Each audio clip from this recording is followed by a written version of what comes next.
Pride Fest arrives, and in honor of that, we're looking back on the historic moment that Arkansas recognized same-sex marriage. 8 years ago, couples lined up at a courthouse in Eureka Springs for a chance to make their union legal. THV 11's Ashley Godwin caught up with the first couple to marry on that day. Things have been going great.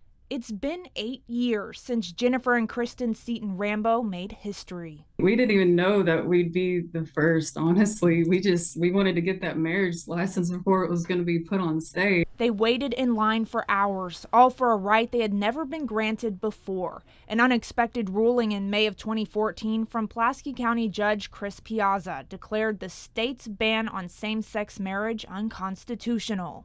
I know people might not all agree with what we feel, but we love Arkansas. Our family is here in Arkansas. They were the first same-sex couple in the natural state to get married. Every emotion you can think of. And I remember saying the words indescribable.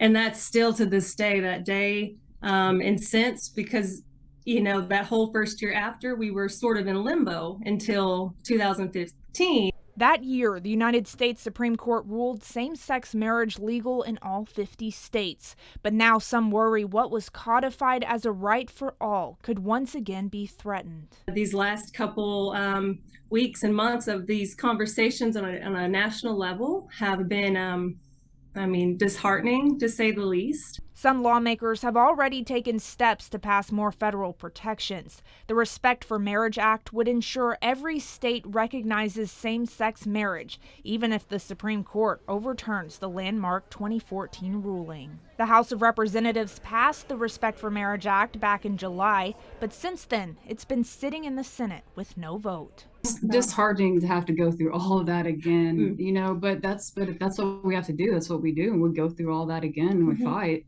We're all human. We're all the same. Yeah. And I think everyone deserves to have that basic human right of being able to marry their love of their life. In Little Rock, Ashley Godwin, THV 11 News. Ashley, thank you. And the couple, now that they're old hands at it, have the biggest piece of advice for fellow couples is communication is key. Now, the 10th annual Pride event will be downtown North Little Rock this Saturday from noon to 6.